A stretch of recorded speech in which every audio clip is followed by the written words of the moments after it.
were also betrayed by their own government, which failed to deliver justice and accountability. The House Oversight Committee is committed to providing transparency and accountability for these brave survivors and for the American people.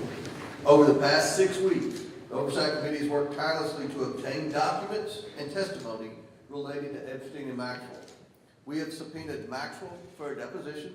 We have subpoenaed the Department of Justice for documents. We have issued subpoenas to 10 former federal officials for depositions.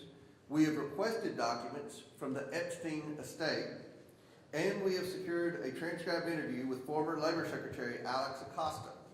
This is the most comprehensive investigation into Epstein and Maxwell to date, and we're already getting results.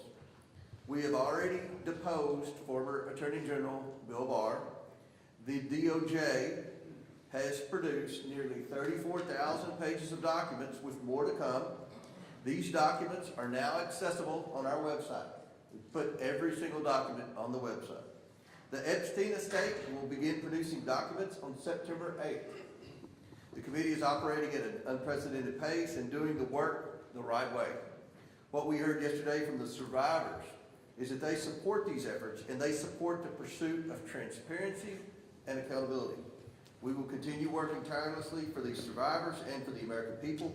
I want to thank Speaker Johnson and his leadership team for giving us all the tools we need to get all the information that the American people want and that the survivors deserve to be able to finally give them some accountability. And I want to thank the Trump administration for working with us and turning over 34,000 documents so far. With that, I yield back. Thank you. Thank you, Chairman Comer. And thank you for all your hard work on this issue. With that, I want to welcome you all back to a safe DC. I know that sounds crazy, but rather than applauding President Trump's decisive action to actually restore law and order and reduce crime in America, Democrats have defended gang members, thieves, and lawbreakers. Wait, can you guys believe that? That sounds odd, right? Right? Sounds pretty common, unfortunately. Nevertheless, Republicans remain focused on delivering not only the physical safety, but President Trump has championed, but the financial security for every single working America. Because President Trump believes in a safe America. And safe America means safe in the streets, but it also means safe and security financially and economically. That's why we've spent the last month working with actual Americans in our district. And I personally spoke with workers at manufacturing facilities in Michigan, and then we went on the road in New Jersey, Pennsylvania. These folks work hard, and many of these folks work more than 40 hours a week. So let me tell you that it was an honor to let them know that the extra hours they put in will actually not be taxed. And of course, I wasn't the only one standing with the American workers in the past month. House Republicans showed up in coffee shops, small businesses, schools, gas stations, all across America. And if you own or work at a small business, Congressman Miller Meeks was out there talking about the tax cuts heading their way. And if you work in energy, Congresswoman Fedorchak was out there talking about the ways that this bill will help secure your job and actually reduce gas prices. I think we had Labor Day just recently, right? We just came back from Labor Day. Gas prices were the lowest they've been in 5 years. What a success that is. And if you work in healthcare, Congressman Barrett was on the ground hosting a town hall about what this bill does to actually improve healthcare in rural areas. And if you've worked your whole entire life, Congressman Mario Diaz-Balart sat down with seniors about the historic tax cut they will receive because of the Working Families Tax Cut bill. Wherever you work, the bottom line remains the same. Republicans are fighting for every single American worker, and we are proud of the results that we have delivered. Republicans voted to keep money in Americans' pockets, while the Democrats voted to take money from Americans' pockets. Republicans delivered no tax on tips, no tax on overtime, and no tax on Social Security. Well, every single Democrat, and let me say that again, every single Democrat voted to increase your taxes by at least $1,700 for the average middle class family. Every single Democrat voted to raise taxes by at least $1,700. Please cover that. Republicans want to keep more money in your pocket. Democrats think that you should pay more money to the government because the government just runs so doggone efficiently, right? House Republicans are doing what is needed to be done to deliver for the American worker. And with that, I want to turn it over to someone who has actually worked hard for his constituents, Congressman David Taylor of the great state of Ohio. It pains me to say Ohio, as in Michigan. I know, well, you're still recently the winner, so it's okay. Thank you, Chairman. During the August work period, I spent time in Ohio's 2nd Congressional District talking with local small business owners, farmers, manufacturers about the issues that are most important to them. I heard over and over again how important the Working Families Tax Cut Act is in transforming the lives of hardworking Ohioans by lowering taxes so they can spend their hard-earned money on what they need, helping small businesses grow and develop and revitalizing our main streets. As a third-generation small business owner, I know firsthand how a tough economy and skyrocketing taxes make it harder to turn a profit. When I popped into family-owned shops last month, store owners told me how grateful they were with the expanded 199A tax credit that was helping hand they needed to stay in business so they can maintain a presence in our communities. Beyond business, Ohioans made it clear that they don't want illegal immigrants taking benefits that are meant for Americans in need. This is just Ohio common sense. The Working Families Tax Cut Act benefits vulnerable Americans so they can get back up on their feet while kicking off illegal immigrants who never should have received taxpayer benefits in the first place. The common myth surrounding the act is that it will shut down rural hospitals serving Americans across our country, and especially in my district. That is far from the truth. In rural regions like Southern Ohio, the act includes a historic $50 billion investment in rural hospitals, and when I spoke with local healthcare providers, they confirmed how critical this funding is in meeting their most rural patients' needs, and they're very pleased with the results. For Will Minshaw, a young farmer in Pickaway County, Ohio, whose family farm is hitting 200 years in operation next year, the increase in the tax exemption, which is made permanent in the bill, means it'll be even easier for the family to pass the farm down to him and to future generations. And with family farms making up 96% of all farms in my district, this is huge news for countless farming families in Southern Ohio. That, combined with expanded funding for agricultural trade programs and investment in crop insurance, will give family farmers peace of mind about staying in the business for years to come.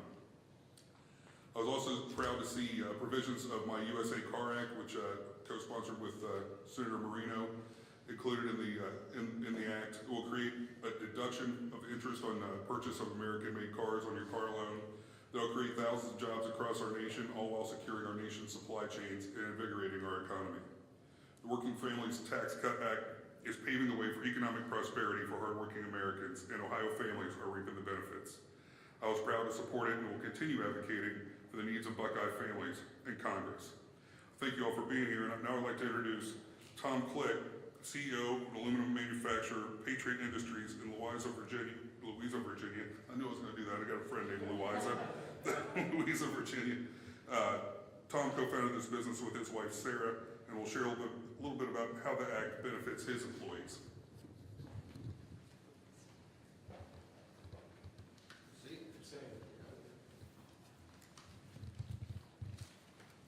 Good morning, everyone. My name is Tom Click, and in 2010, my wife Sarah and I founded Patriot Industries. We're proud to be one of a growing number of American companies investing in U.S. manufacturing and bringing jobs back to our community. Like most family businesses, we started small with only 1,000 square feet of space and a used pipe thrower that I purchased on eBay. Navigating the complicated tax code always seemed like to be a continual challenge until in 2012 when I faced a serious health crisis, and there were moments when we didn't know if the business would survive. But thanks to the strength and dedication of our incredible work family, we pulled through, I recovered, and today Patriot has 3 factories in the USA, 140,000 square feet of space with advanced manufacturing equipment, and employs nearly 100 hardworking team members. I'm here today to say thank you to congressional leadership and to President Trump for permanently locking in tax policies which are already having a positive impact not just on our family business, but on our employees and their families. Locking in the 20% small business deduction, restoring full equipment expensing, and protecting our family from the nightmare of the death tax, or as I call it, the survivor's tax, because that's who the burden ultimately falls on, are big wins for small businesses like ours. But most importantly, the one big beautiful bill benefits our employees through lower tax rates, a larger child tax credit, and a doubled standard deduction, giving our hardworking team members more take-home pay for day-to-day necessities like groceries and helping them build a better future for their families. So on behalf of our family business, our nearly 100 employees, and our trade association, the National Association of Electrical Distributors, thank you all for finally providing the tax certainty businesses like ours need to continue manufacturing more great American products and hiring more great American workers. Thank you, may God bless you, and may God bless America.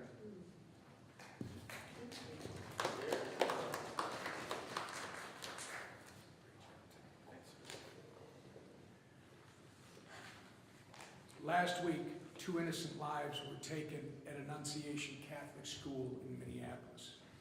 As a Minnesotan, a father, and Catholic, words cannot begin to describe the amount of heartbreak and anger we feel over this unspeakable act of evil. Our prayers continue to be with the victims, their families, and everyone who is impacted by this horrific event. We pray because, despite what some may say, prayer is powerful. Thank you to FBI Director Patel, Deputy Director Bongino, and to our local law enforcement for all their efforts. Thank you to President Trump for reaching out to Governor Walz to offer support and ordering that all flags be flown at half-staff in honor of the victims. And thank you to Vice President J.D. Vance for being in Minnesota today to pay his respects to the victims of this tragedy and their families. They need to know that someone cares. This senseless tragedy was carried out by a very broken and deranged individual. He is the unfortunate picture of the current mental health crisis we have here in the United States. A mental health crisis that has been normalized and exacerbated by extreme Democrat policies. We cannot allow any more innocent lives to be taken by someone who should have received help long before they had a chance to become violent. Not to mention the far left anti-law enforcement policies of Tim Walz and Democrats in Minnesota that encourage crime. The way forward is to address the mental health crisis and empower law enforcement to crack down on crime, just as President Trump has done right here in our nation's capital. The American people elected our Republican trifecta with a mandate to restore law, order, and prosperity to our communities. And that is exactly what we have done over the last 7 months. This August, I had the privilege of being back in my home state to discuss how Republicans' working families tax cut is benefiting Minnesotans. It was an honor to host several Trump administration officials, including Labor Secretary Lori Chavez DeRemer, Environmental Protection Agency Administrator Lee Zeldin, and Federal Transit Administration Administrator Mark Molinaro, who all helped highlight the ways this once-in-a-generation piece of legislation improves the lives of so many. From no tax on tips and overtime to historic tax relief for American manufacturers that you just heard about from Tom, Minnesota workers and businesses are benefiting from this monumental bill. While in my district, I got to visit New Flyer's bus manufacturing plant alongside FTA Administrator Molinaro, American manufacturers like New Flyer can expect a major boost thanks to provisions like full expensing and bonus depreciation. With 12% of employment in Minnesota being in the manufacturing sector, hundreds of thousands of Minnesotan workers stand to benefit. The Republican trifecta's working families tax cut unleashes growth and opportunity like never before, and we're just getting started. With that, I turn it over to our great leader, Steve Scalise. Thank you, Whip, and our prayers are with you and the people of Minnesota for that tragic shooting. And as we come back to D.C., it is encouraging to see a much safer nation's capital. And it is clearly the result of the work of President Trump, who said early off he was going to make America safe again. And you don't just do it through words, you do it through actions. And those actions have been significant. Those actions are noticeable when you go around the district, when you talk to people here in DC who can feel the presence of those National Guard troops. I want to thank all the states who have sent National Guard troops. Proud that my home state, the Speaker's home state of Louisiana, is one of those who have sent over 100 of our Louisiana National Guard to be a part of helping making our nation's capital safe. And we're going to continue to take steps to do things here in Congress to address some of the other problems in our nation's capital. Worked closely, in fact, spoke with President Trump just a few days ago about some of the actions Congress needs to take to address the things that DC has done, self-inflicted wounds, so to speak, that they have passed through the council to make it easier for hardened criminals to walk free, even if they get arrested. Carjackings, you could carjack somebody at gunpoint, and frankly, a lot of the people who commit some of those violent crimes are younger people under 25. You can be 23 years old and walk out the next day if you get caught without serving any time in jail. And I think a lot of people are outraged by that, but it's ordinances on the books in DC that lead to that. It's soft on crime judges because of a weak judicial nominating commission that is stacked with far leftists who are themselves soft on crime, and because of that you get judges that are soft on crime, and all that does is creates more victims. Senseless, needless victims of crime that shouldn't be if you only had better ordinances. And so our Oversight Committee is going to be going to work next week, passing a package of bills to address a lot of those problems that DC created, to fix it so that criminals can't just walk free. If they want to go commit tough crimes, they'll have to do the time for what they do on the streets. And I think that's a good thing, that we're going to be addressing that problem even more than what President Trump's already done. You can look at what the Oversight Committee has already done over the break.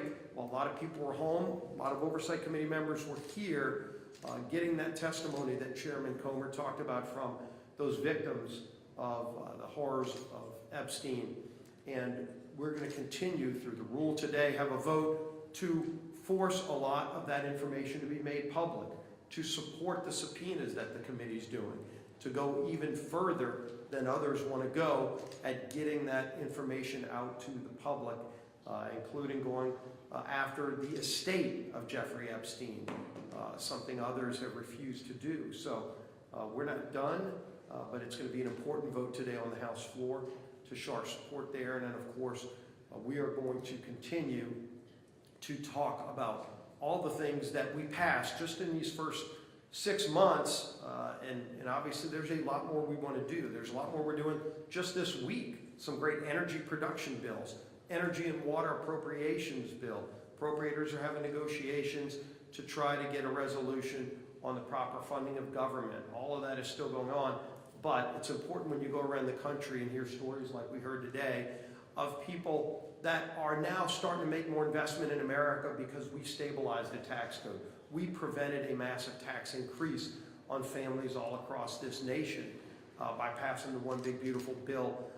We modernize America's air traffic control system. We secure our border. We open up more energy production. All of the things that are going to help families have more money in their pockets. You know, overtime workers with no tax on tips. That's $1,700 more in the pockets of hardworking families. And the best is yet to come. There's a lot more we're going to do. And the person leading that charge is the fellow LSU alum. And yes, we are proud of our alma mater winning its opening game. It's going to have football back, college football. Some people might not say right now they're glad to have college football back, depending on how their team did. We are proud of what's now the number 3 team in the nation, the LSU Fighting Tigers, another Fighting Tiger. And Cover Boy, if you brought your copies of Time magazine, he might actually sign a copy for you. Not every day that a Republican gets on the cover of Time magazine, but he has exhibited great leadership. He's gotten a very, very narrow House Republican majority to come together time and time again to deliver big wins for American families, and I'm glad it's being noticed nationally. It deserves to be. Our Speaker of the House, Mike Johnson. Thank you, Mr. Leader. Welcome back to everybody. We come back very excited, and not just because the LSU Tigers prevailed on Saturday, but because we're in a really good mood. You know, the House Republicans went out, fanned out across the country over the district work period, and got a lot of work done. And they were talking about the One Big Beautiful Bill, which has also become known as the Working Families Tax Cut Act, because that's what it principally represents. And it was met with great reception everywhere. I'm so grateful for leaders like Tom, the Clicks, who are these small business owners that is the heart of the U.S. economy, and they make it run and they provide jobs. And we're trying to do everything we can to ensure that they have success, because the success of small business owners and hardworking families is the success of America. And that's what our principles and policies provide. And so we're so excited about that. We went out, fanned out across the country.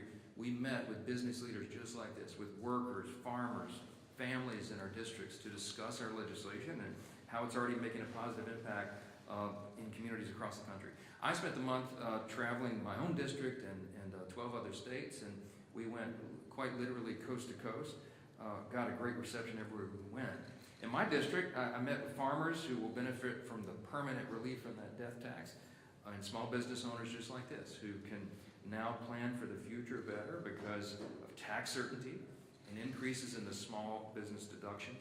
In Nashville, Tennessee, where I was, I met with tip workers who will keep more of what they earn thanks to the no tax on tips and no tax on overtime.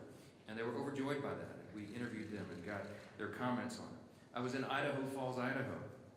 Visited with local manufacturer there who employs 5,200 people, one of the biggest, most impressive businesses nationwide. And thanks to this bill, they can now permanently deduct more of their critical investments in research and development on their products, and they will help their company and thereby create more jobs and help their workers. Look, whether you're a farmer, a bartender, a stay-at-home parent, a law enforcement officer, a business owner, any profession in between, the legislation that we passed is going to benefit you. It's going to benefit all Americans because, as we noted, it was written for lower and middle-class earners, and they are going to feel the effects of that in very short order. We're going to continue to speak the truth to the American people, and we're really excited, I'll just note parenthetically, as we head into the midterm election, about the results that we can point to that are going to help everyone. Regarding D.C. crime, it's not just the One Big Beautiful Bill that's helping American people. Since President Trump took control of the crime in this city, and so many of you live here, and you know, you experienced this, they took control of the D.C. Metro Police Department, and the crime in our nation's capital has fallen off a cliff. Here's some stats. Carjackings are down 85%. Some of you, I won't ask for a raise of hands, but some of y'all live in the Navy Yard. I mean, people were scared to go to their cars at night. That's not happening anymore. I was down there yesterday, and we have National Guard, loyal, faithful, brave National Guardsmen and women walking the streets with their arms. Makes a big difference. Carjacking's down 85%, robbery's down 42%, violent crime down 25%. D.C. went 11 straight days without a murder. That sounds like, wow, why would you be, because that's an amazing thing around here. Nearly 1,300 criminals have been arrested and 135 illegal guns removed from the D.C. streets. D.C. residents, and the residents of every big American city, should be able to walk freely without fear of being mugged and violently assaulted and carjacked or shot at. I mean, this is common sense, and it's clear this action is needed. 81% of the people in this country believe crime is a major problem in large American cities. We ought to do something about it. We're the team that will. President Trump is clearly listening. His efforts have been so effective here in D.C. that Mayor Bowser, who is a Democrat, as you know, signed an executive order just yesterday welcoming federal law enforcement in D.C. indefinitely. Okay? I hope my Democrat colleagues here will wake up and realize that crime is not a partisan issue. It can't be. Violent criminals don't know if you're a Democrat or a Republican before they put a gun to the back of your head and demand you give up your keys. We can't stand for that. And the Democrats should set aside their pride and stop defending violent criminals, which is amazingly what so many of them are doing right now, and work with the Trump administration to put the safety of the American people first. Regarding government funding, just very quickly, you've heard Leader Scalise address this. House Republicans are continuing the FY26 appropriations process in our efforts to responsibly fund the government while also cutting spending. Why? Because, my friends, we have a $37 trillion federal debt. Now remember, we cut $1.6 trillion in the big, beautiful bill, and that was a huge leap forward because it's the largest amount of savings ever achieved by any legislative body in the history of mankind, but it's not enough. We have to continue to spend more responsibly. This week, we'll bring up the Energy and Water Appropriations Bill to the floor, and Chairman Cole is diligently working to get all 12 of the appropriations bills out of his committee. As we always are, the House Republicans are committed to keeping the government open. And unfortunately, it seems like not all the Democrats agree with that, and they're beginning to apply their government shutdown pressure. But I want you to remember one thing. All but one House Democrat voted to shut down the government in March. And we expect, sadly, that may happen again. That will be their inclination. If the government shuts down, it'll be because congressional Democrats rejected common sense solutions to fund the government and instead caved to their far left base. But I'm going to say this. I mean, look, I mean this sincerely. If Democrats are willing to work with us and think responsibly about how we can spend less than we did last year, then we are all open to that. Our nation is saddled with that debt, and we've got to figure this out. Last thing I'll note, and we'll go to questions. I just got a comment on Governor Newsom and his anti-Christian rhetoric, anti-religious rhetoric. Just one personal point here. Last week, I mean, he called me out personally a couple times, and he shamelessly mocked the victims of Annunciation Catholic School for praying after the shooting. Went online and did it in writing. I just found it reprehensible. I mean, it's really sick. In response to a video of Caroline Leavitt discussing the power of prayer amid great tragedy, the governor posted, quote, "These children were literally praying as they got shot at." I mean, why? Like, why would he do that? Why would you do that? Except that you were starving for attention. It's detestable. 2 children were murdered. More than a dozen were hospitalized, and Gavin Newsom's response was to sneer and condemn those who seek out our Creator at our darkest moments. I just thought it was evil.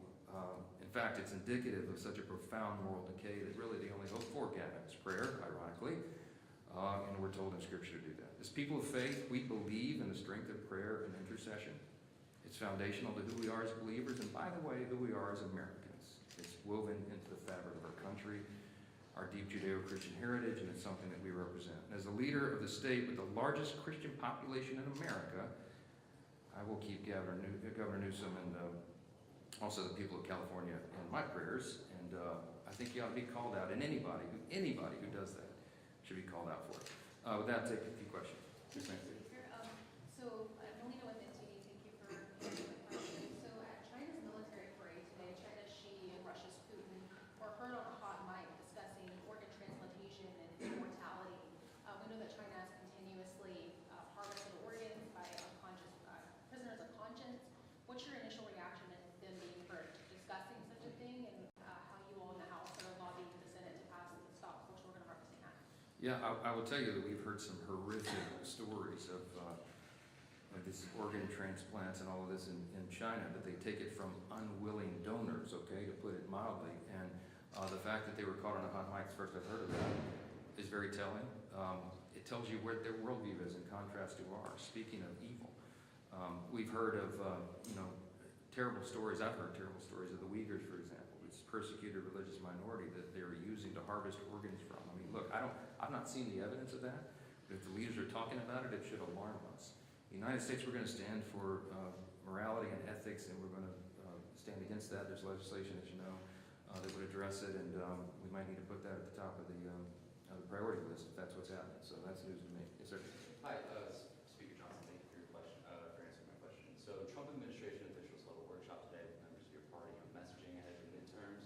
Who, in your eyes, is in charge of winning the midterms? Is it the White House? Is it the Speaker? The conference? Yeah, it's the Speaker. No, I saw somewhere that I was running through, and I saw Fox News or something said, curious the Speaker wasn't at the meeting this morning. Can I tell you why, since you just asked?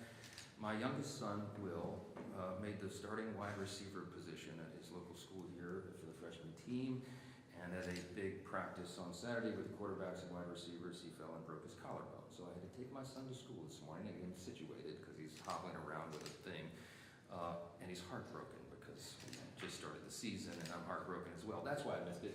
I texted James Blair and Caroline Levitt and with a laugh emoji and said, now the scandal is I'm not with you to discuss our strategy. The speaker's clearly in charge of this. The speaker works around the clock. I'm talking about myself in the third person here. The speaker travels all around the country to help us expand our majority. Right. And we have a strategy that we're working on. Richard Hudson, also NRCC chair, is doing an extraordinary job. So he and I are in a partnership with this, with all the leaders and all the members. Last year, I'll share with you this sad statistic. I did over 360 campaign events over 240 cities and 40 states and logged on. I'm doing it again. I'm on that same track. So clearly I am hands-on every day that we're not in session and I'm not in my district working. I'm on the road doing this. So we're closely coordinated with the White House, and that's the beauty of it, because the political team in the White House, the president himself, he and I spoke about this most recently last night at about 11:45 p.m. about our strategy to win the midterms. He's dialed in on it, we're dialed in on it, but clearly, I'm the quarterback of this effort, and I fully endorse everything that was said over there because it was all prearranged with me. So that was the only reason I went there. Yeah. Last question, Mr. Speaker. Okay. If there was a rebranding of the One Big Beautiful Bill to try to do a working family tax credit, tax cut, is that a sign that you guys are losing the messaging more to Democrats? The polling is not doing well for you guys, particularly across multiple different polls. What more do Republicans have to do to actually sell this? Yeah, it's not a rebranding, and what we have to do to sell it is tell the truth, and that's the beauty of it, okay? So I'm not surprised that some of the early polling was less than favorable in some areas of the country because there has been a full-on strategy by, frankly, the mainstream media and the Democrats, of course, to try to misrepresent what's in the bill. If you look at the polls of all the individual provisions of the bill, they're wildly popular. I mean, we did things, there were 80-20 issues in the legislation, and it's going to help everybody. So it's not a rebranding. What we encourage everybody to do during the August district work period is go into their districts, do town halls, business roundtables, meet with everybody, constituents, and just take the time to explain what's in it. Because in almost every scenario, literally like 99% of the time, when you explain what's in it, light bulbs go off and people start standing and applauding because they know it's going to help them. Now here's the other benefit of that. The reason we put it on such an aggressive timetable, which some of the people in this room didn't believe we'd get it done, the reason we had to get it done by the summer is because we wanted everybody to feel the actual effects of this extraordinary legislation before they vote in the midterms. We made a mistake in the first Trump administration. In hindsight, we got the Tax Cuts and Jobs Act done, our reconciliation package then, but we didn't get it done until December. And so people didn't feel the effects before they voted in the midterm, and we lost our majority. We are not going to make that mistake again. So the reason we put this on such an aggressive timetable was to get it done, get it signed into law, get it enacted. The relief is already being felt, as you're testified to today, and it will be felt in great effect by everyone when they go vote. So that huge demographic shift that we saw in 2024 in the election, we will hold those new demographics, new people who came in the party, because we have demonstrated for them they made the right decision. While Democrats are flailing and about to elect an actual Marxist to be the mayor of America's largest city and formerly the cradle of capitalism, we are out talking about common sense solutions for the pocketbooks of moms and dads and hardworking families everywhere. And they're going to feel that, and they're going to reward us for it. That's one of the reasons. Speaker, thank you so much. The NDAA, pro-life provisions, transgender surgeries, is that still a red line for the Republican Party? And then also, Democrats are considering midterm conventions. Is this something that Republicans are considering as well? I'll address the NDAA first, and then that. Yeah, I mean, I don't expect there's going to be poison pills that the NDAA has been worked towards as a bipartisan measure, which it traditionally has been, and I think leaders on both sides are committed to that. With regard to the convention, I'm all in and excited, and I'm glad you asked about it. The president called me when I was on the road maybe a week ago or whenever this made news on the morning. It was like 6:30 in the morning where I was out west, and he was here, and he said, Mike, I got a great idea. And I said, what's that? How about a midterm convention? Don't intend to do it in his voice, but a midterm convention.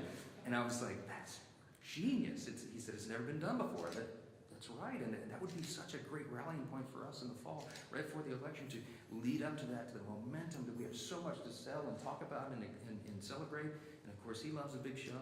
So he and I both agreed, and he was going to call Leader Thune and of course our new chair of the RNC, because they get to put on the show. And so I think everybody's on board, because when I was packing my bag to leave that hotel room, about 13 minutes after I hung up the phone with him, Fox News and the Chiron said, and breaking news, President calls for midterm convention. So I think that's a done deal now. So I'm really excited about it. I can't wait. We have so much to celebrate, and it will be hilarious if the Democrats try to do the same, because if they're going to put on display what they did at their little workshop a couple weeks ago, bring it, okay? So all we got to do is find the right location, get this thing planned, and we're going to be excited. We'll be bringing, I'm sure, folks like the Clicks, like Tom here, come and tell his story about what's happening, and everybody will resonate, and all the people will say amen. Thanks all so much. Bless you. All right. Congressional staff ban? Congressional staff ban? Yeah, I'll tell you that real quick. On the congressional stock ban, the question was asked. I'm generally favorable to the policy. There's a couple of different ideas on the table, and we have to build consensus on that because you got to do it responsibly. So some of the ideas that have been put forward, I'm not in love with the details of. But it's generally a policy I've always favored, but we have lots of different opinions on that in the conference and in Congress. So we got to work through it. So that's the intention. And that's part of that's going to be part of that.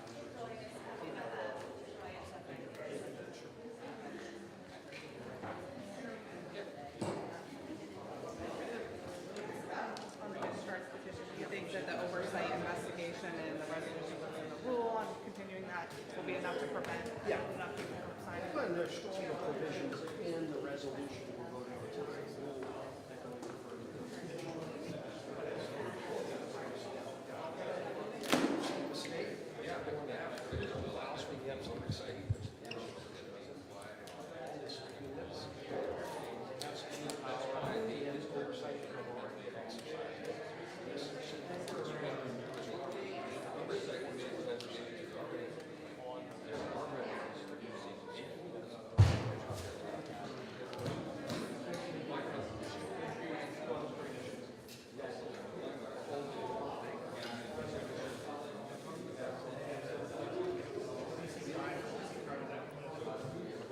It's going to come out of the committee next week to take up a whole package.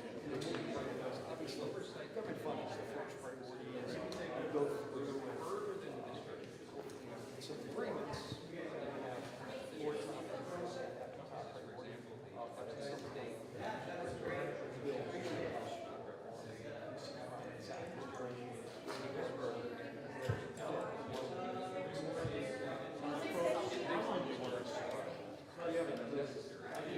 of the approach yet. One sentence with goes, not energy and water, committee's still moving bills, lots of negotiations going on. Some of the bills that are being passed. The more they can get done, the less would need to be looked at for some short term. There's a chance to get some of that done. Might not be all 12, but a few of them for sure. So let's give the appropriators that opportunity to keep negotiating. They've already been out of negotiations for weeks now. Tom Cole and a lot of his counterparts. I think they hopefully get a lot of things done.